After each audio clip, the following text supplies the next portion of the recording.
I want to talk today about the contrast between myths that are widely believed and what I regard as a reality which typically contradicts those myths. There has been a shift in the philosophy and attitudes of the public from a belief in individual responsibility to a belief in a society in which the emphasis is on social responsibility and the role of government as big brother and protector of the individual. As always, when such shifts arise in public opinion, they are largely produced and reinforced by the development of myths about prior experience. When myths get established and are adopted, they tend to be so strongly held that when anyone comes along and differs with them and contradicts them, he risks automatically being dismissed as a crackpot. But I shall nonetheless take the risk of being dismissed as a crackpot because it seems to me so urgent that we deflate these myths in order to be able to provide a basis for a change in our philosophy. In my opinion, if we do not do so, if we continue to rely more and more on government and less on the individual, we are condemned to a future of tyranny and misery. The first of those myths is a robber baron myth. The myth that somehow or other in the 19th century there was an era of rugged, unrestrained individualism in which heartless monopoly capitalists exploited the poor unmercifully and ground them beneath their heels. The second myth I'm going to talk about is the Great Depression myth. The myth that the Great Depression from 1929 until the late 30s was produced by a failure of private enterprise. The third myth I want to talk about is the demand for government service myth. The myth that government has had to step in because of a failure of the private market and a great widespread demand for government services. The fourth myth I'm going to talk about, and it's a free lunch myth. The myth that there is such a thing as a free lunch. And the final myth I want to talk about is the Robin Hood myth. The myth that somehow or other government operates by taking money from the rich and giving it to the poor. Let me start with the first of those myths, the robber baron myth. The myth that in the 19th century was a period in which the rich became richer and the poor poorer. That it was a century in which you had a conflict between Wall Street and the working man. That it was a period in which particularly the farmers of the Middle West were being ground beneath the rapacious activities of the Wall Street financiers, in which there was widespread farm distress and misery. What was the reality? The reality is that there is almost no period in human history which saw as rapid and widespread an increase in the well-being of the ordinary man as the 19th century. That was a period when millions of people from all over the world streamed to these shores. They came here with empty hands, in the hope and the belief that they could make a better life for themselves and their children. And they succeeded. My parents came here in the 1890s from a part of Europe, which is today part of the Soviet Union, although at that time it was part of Hungary. And I suspect most of the people in this room have similar backgrounds. Now, do you suppose those people kept coming to these shores in order to be exploited? Do you think they came here to be ground under the heels of rapacious monopoly capitalists? Not a bit of it. You conceivably could have had an initial inflow of people who thought they were going to improve their lot and ended up being worse off. But you would not have had a continuing inflow. They would not have sent back to the old country for their relatives and friends. You would not have had a flow of millions upon millions year after year. And of course they were not exploited. They were not ground under the heel. They got jobs, they spread out west, to the Middle West, to the Far West, to where we are now. And they made of what was a desolate country a country that was prosperous and green and productive and improved their own lot. With respect to agriculture in particular, that was a period when the number of farmers increased. It was a period when the price of farmland rose. Now, of course, then as now, every farmer would have liked it better if he had done still better. What happened then, of course, was that the spread of farms, increasing productivity, the development of machinery, the bringing under the plow of productive land led to a great increase in production, which led to a decline in the prices of farm products. So it's true, the prices of farm products went down. But that was a sign of success. It was not a sign of failure. And the evidence that it was a sign of success was a rise in the price of farmland. After all, if this decline in the price of products had been a sign of failure, if it had been an indication that the farmer was being ground under the heel of Wall Street, why would people have been willing to pay higher and higher prices for the land from which those crops were produced? So the actual story is one of a great growth of productivity in agriculture, a great development of agriculture in this country. If we turn to the charge that was a period of heartlessness, a period in which the rich were willing to say, let the public be damned. If we turn to that charge, let me call to your attention that the 19th century, the period when we came the closest we've ever come to pure unrestrained individualism, a period when government spending, the spending of the federal government in Washington, amounted to less than 3% of the national income, when essentially you had no restrictions on immigration and few restrictions on economic activity.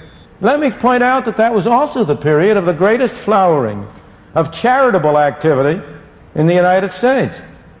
That was a period when you had the establishment of so many independent private schools and colleges around the country. It was a period when the private, non-profit, eleemosynary hospitals grew and sprouted in every city in the land. It was a period of the Carnegie Libraries. It was a period of the founding of the Society for the Prevention of Cruelty to Animals. You name it, and you will find that the charitable, eleemosynary activities date back to the period of the 19th century. So the robber baron myth is a myth, one that should be deflated. It gets its appeal from a common fallacy, from the fallacy that one man's gain must be another man's loss. Of course it is true that many men became wealthy during that period. There were robber barons. There always are robber barons. People are people. Some are good, some are bad, some are in between. And of course, some people did try to mistreat other people. But the main part of the story is that the process whereby some people became wealthy was also the process which opened up the country and provided opportunities for millions of other people to have a modest competence, to be able to improve their own lot. It was the robber barons who were instrumental in building the railroads that joined the country together, who were instrumental in developing the industries of this country, and in thereby providing the opportunities for the ordinary man to improve his lot on life. Everybody can benefit. You can have some people become wealthy, not at the expense of other people, but by enabling other people to become wealthy. We had robber barons then and we have robber barons today. But there's a big difference between the robber barons then and the robber barons today. The robber barons then primarily could get their money only if people freely gave it to them. They got their money by selling a service. And nobody had to buy it. And if people bought it, it was because it was a better service than it was before. The robber barons today are in large part able to get their money by sending a policeman to take the money out of your pocket. Now that's a figurative expression, not a literal expression. But how do you become wealthy today? By getting government assistance. To mention only one very famous example, by getting government to assign you some TV licenses. if you look at where modern wealth comes from, it almost always comes from political influence, which enables you to get benefits at the expense of the public at large. Now, that is a zero-sum game. When the money is transferred from some to others through force and coercion and the taxpayer, then it need not be that the one man's benefit is also the other man's benefit. Then it can and often is that both parties, that the party who gains at the expense of the party who pays. I want to turn to the second of these myths, the Great Depression myth. There is hardly any view that is more widespread than the view that somehow or other the Great Depression was produced by a failure of private business. It was due to an overextension, overspeculation in the 1920s, or it was due to an excessive concentration of wealth in the hands of the wealthy at the expense of the poor in the 1920s, or it was due to speculative investment abroad, or whatnot. But it was a failure of private business, and government had to step in order to rescue private business from its own failure. Nothing could be farther from the truth. The Great Depression was produced, in my opinion, by a failure of government, by a failure of monetary policy. It was produced by a failure of the Federal Reserve System to act in accordance with the intentions of those who established it.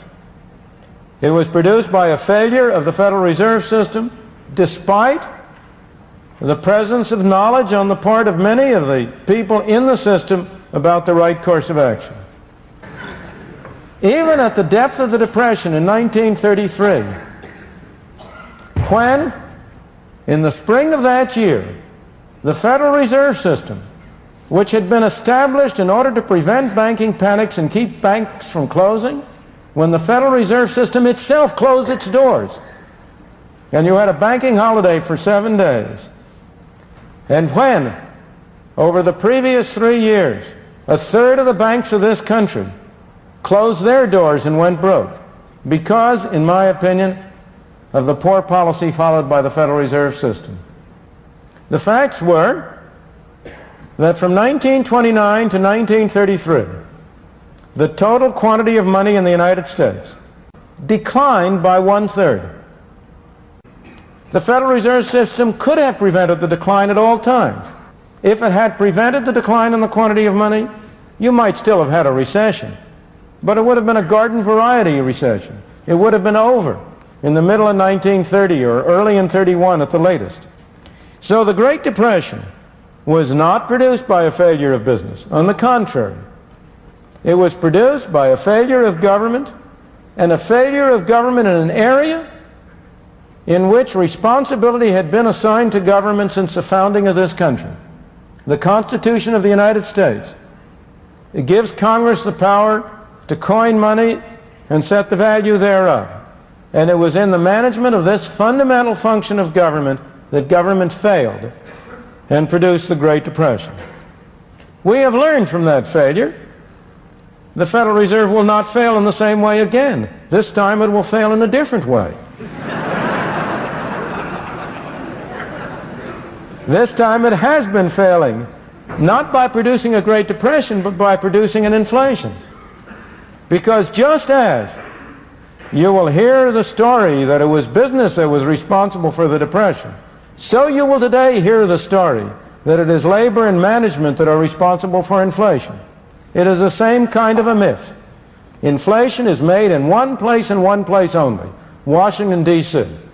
And in Washington, D.C., the chief source, immediate source of inflation, is a Greek temple on Constitution Avenue, in which houses the Federal Reserve Board. An accomplice, and a major accomplice, of course, sits in the halls of Congress in Washington. They are a major accomplice because you tell them to be.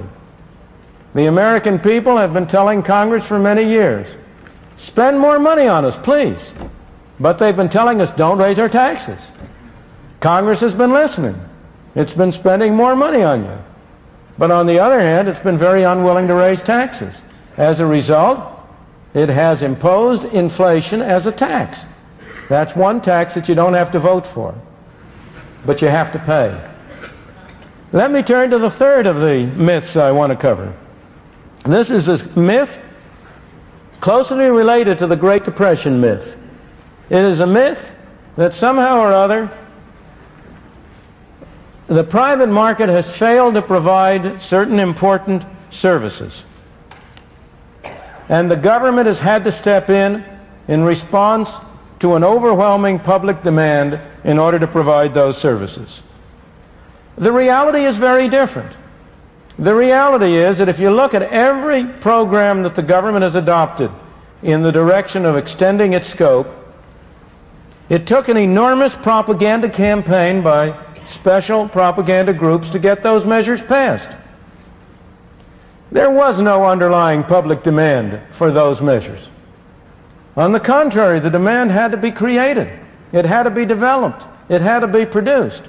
And it was created, it was developed, it was produced by people who sincerely, I'm not questioning their sincerity, who sincerely wanted to see an expansion in the scope of government. Let me take some of the most prominent examples. Let me take the example which today is the greatest sacred cow of them all, Social Security. Was there an overwhelming demand for Social Security in the 1930s when the law was adopted? Far from it. There was no public demand for it. It had to be sold. How was it sold?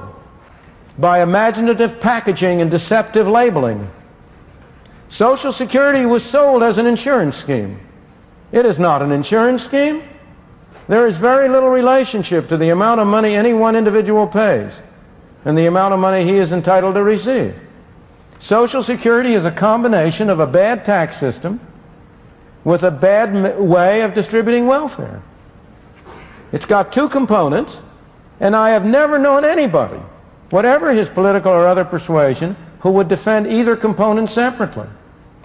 If you look at the tax system, who can defend a wage tax, a tax on work, a tax which discourages employers from hiring people and discourages people from going to work, and a tax which is borne by the lowest wage groups? It's a regressive tax.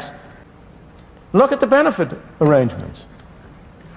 Here you have an arrangement under which the amount of money a person receives does not depend on his poverty or his indigence.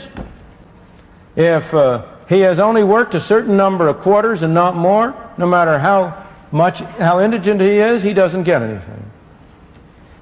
If he's 65 and he decides to continue to work, earning more than a modest amount per year, not only doesn't he get a benefit, but to add insult to injury, he has to pay taxes on the wages he is receiving in order to finance the benefit he is not receiving.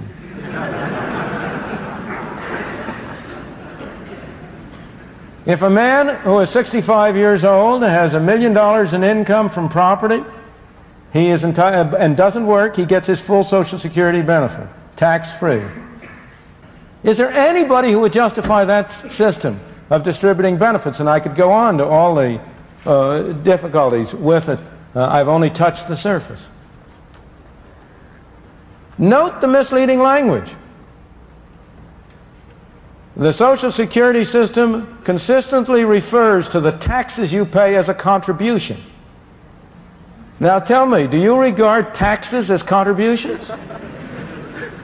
The word contribution denotes voluntary arrangements. If you buy an insurance program, you are contributing freely. But if you pay taxes on your wages as the conditions of being employed, that's a tax, it's not a contribution. Again, it always refers to the payments people get as benefits.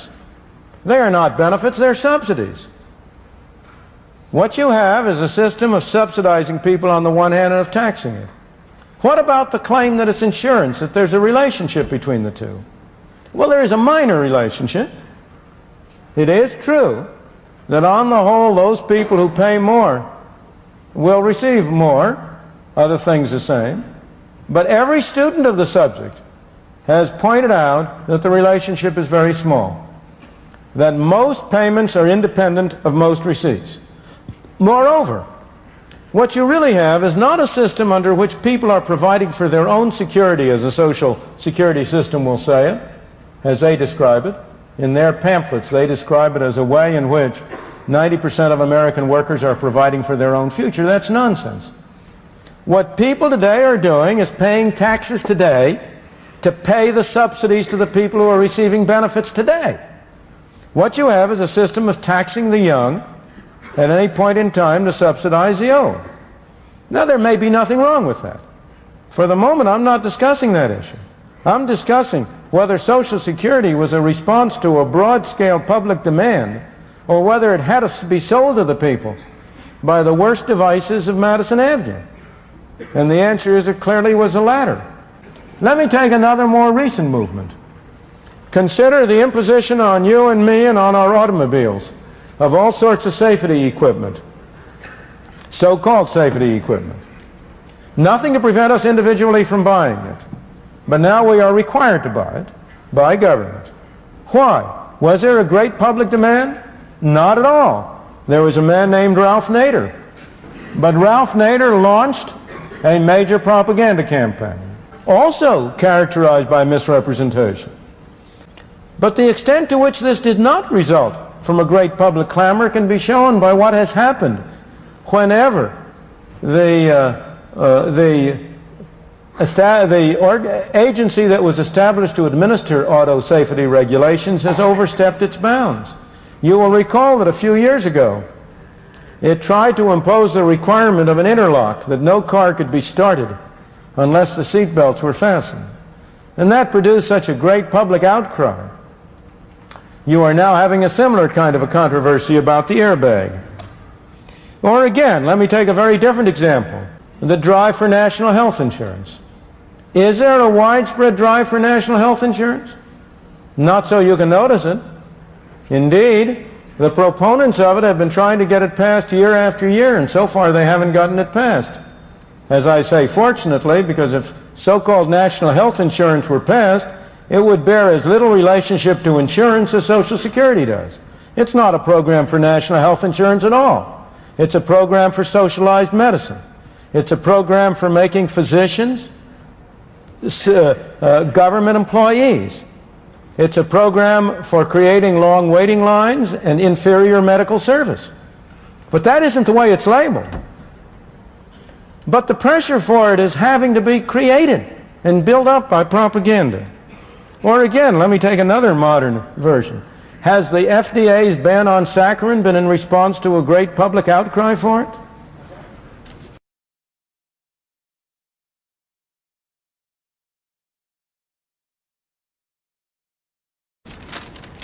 Let me turn to the fourth of my myths, the free lunch myth. The belief that somehow or other government can spend money at nobody's expense. Now, the particular form which that myth takes, it has two parts. One part is the belief that somehow or other you can tax business without consumers or workers or individuals paying for it. Somehow business is a big source, a big cornucopia out there that can be taxed at no cost. And the other form the myth takes is that you can create money at no cost. That if you turn the printing press, if you produce those greenbacks, that will enable people to become richer with nobody becoming poorer. Well, let me look at first problem. Can you tax business? What's business? There's no business to be taxed. There are people. Only people can pay taxes. Can I tax this floor? Can I tax the building? The building can't pay taxes. Only people can pay taxes. So when you talk about a tax on business, it has to be paid by somebody. Either it's paid by the stockholder, or it's paid by the customer, or it's paid by the worker. There's no other way it can come from. And yet, over and over again, you hear the claim, we must not increase taxes on individuals, we'll increase taxes on business, in connection with the current discussion of Social Security. This fiction arises. There is a fiction that the Social Security tax is half on the individual and half on the employer. That's nonsense. The part that the employer pays is part of his wage cost.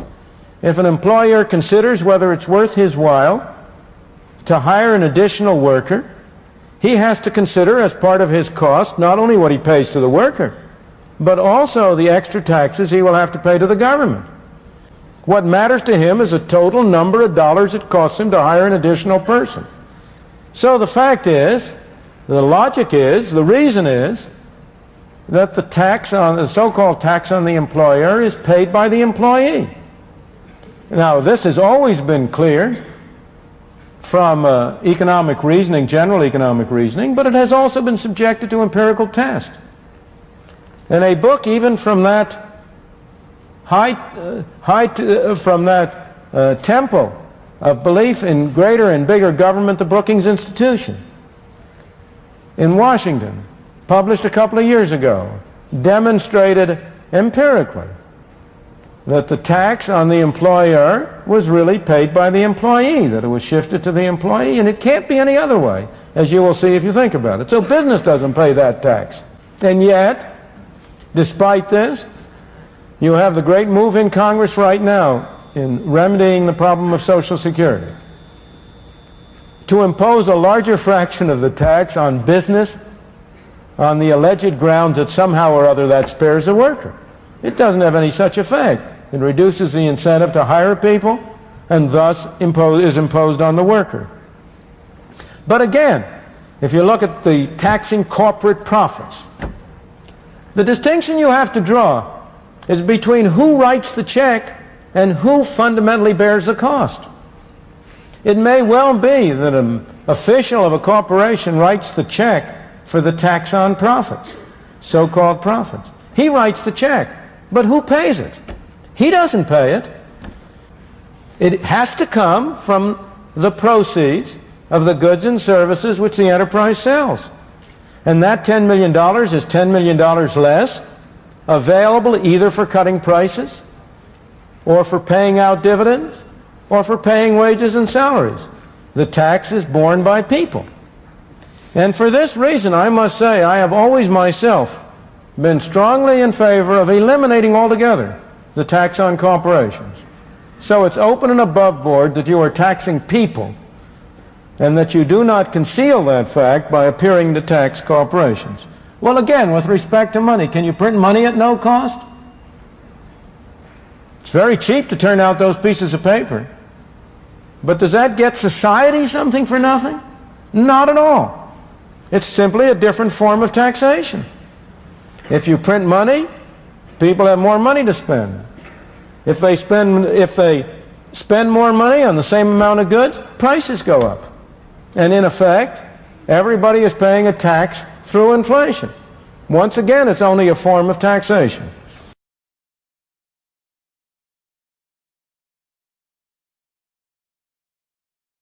Let me turn to my final myth, because it is in some ways the most pervasive, the most dangerous, and the most deep-seated.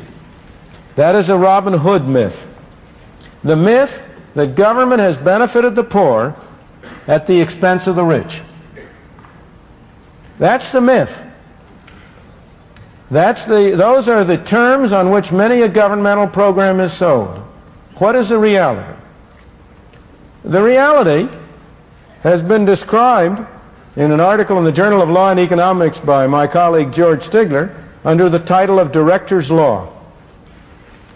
Director's law is that almost invariably government programs benefit the middle income class at the expense of the very poor and the very rich.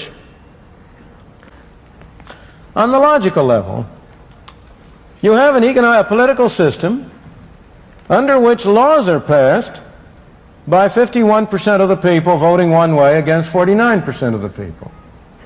Now, the way to get a law passed, therefore, is to form a coalition covering 51% of the people. You might think that you would take the bottom 51% versus the top 49%. But the more you think about it, the more you realize that that's not a very effective way to form a coalition. Why? Because those people who are at the bottom tend to be much less skillful in political activity for the very reasons that leave them at the bottom in the economic scale. Who are the most effective people in political activity? those of us in the middle classes. Where are the people who are literate? Where are the people who write for the newspapers? Where are the people who mount the hustings? Where are the people who provide the candidates? Well, you might say, why doesn't the coalition come from the top all the way down 51%? Well, the answer is that, gee, those people at the top, that's a place we can get a lot of money from. And it's worth sacrificing a few votes to get a large fraction of a tax base. And therefore, the logically most reasonable coalition is sort of 51% of the people running from the lower middle class through the upper middle class and leaving out the very rich at the top and the very poor at the bottom. Now, it doesn't always work that way. Sometimes the very rich are able to use their money to get an effective coalition, but most of the time that's the way it works. Now, let me illustrate it in reality, in the real world. One of my favorite examples is state finance of higher education. This is always sold on the ground of providing opportunities to everybody in the society to get an education. But what are the facts? Who are the people who go to school? Who are the people who are attending this university? Mostly people who come from middle, upper middle, or lower middle income class families. If there are a few among you who come from lower income families, you are going to be among the middle and upper income classes. You are the richer among the poor. They are the people who go to school. They are the people who get the benefit from it. Your training here will enable you to get higher incomes than you otherwise could. Who pays for it? Well, you pay for it, and your family and friends pay for it, not through tuition. I am told your tuition covers about 15% of the cost of your schooling. The taxpayers pay for it, including the people who don't go to school. Now, I'm not blaming you as individuals again. I couldn't do that because I myself am a beneficiary of state support of higher education. But there's no reason why I shouldn't have paid for it. What did the poor citizens in New Jersey get? The day I graduated from college, I left New Jersey, and I've hardly ever been back since. There's a strong case to be made that everybody who wants to go to university should have an opportunity to do so, provided he's willing to pay for it. Not necessarily right now.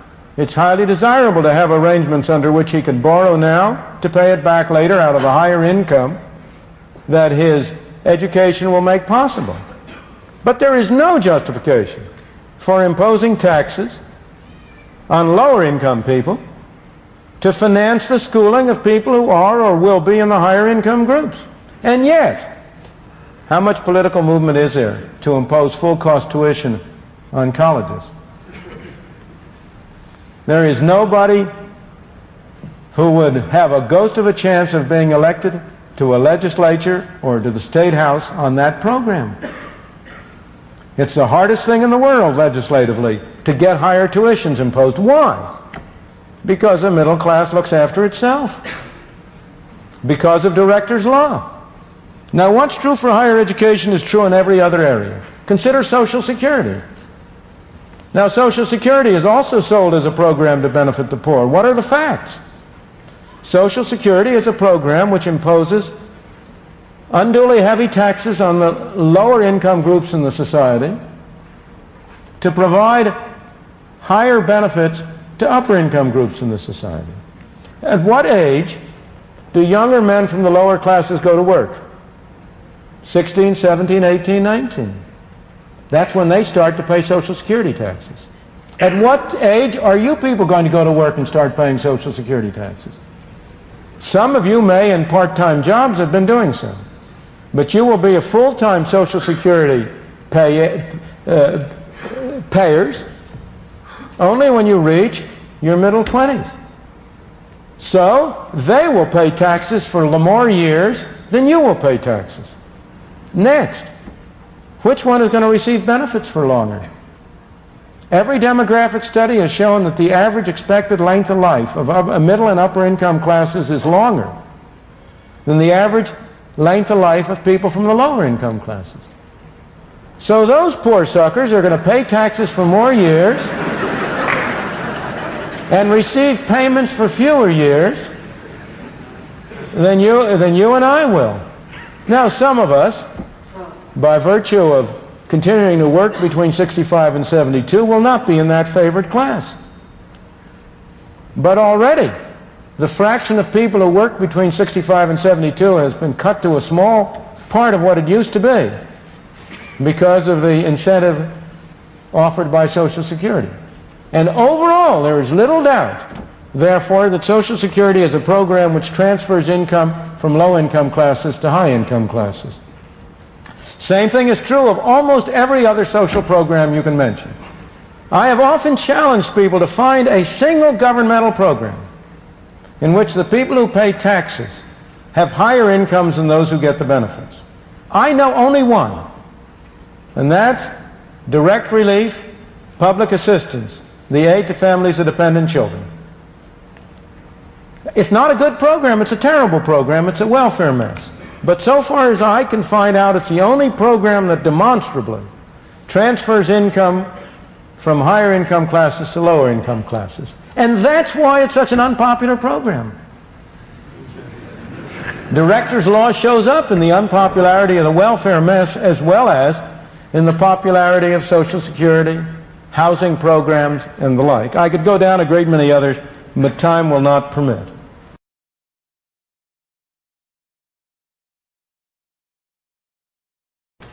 I come to my conclusion that if we are going to look forward to the future, to an end of this reduction in our freedom and the growth in centralized government, I think we must begin to dismantle these myths, which are so widely accepted by people, which have become an unthinking part of their philosophy and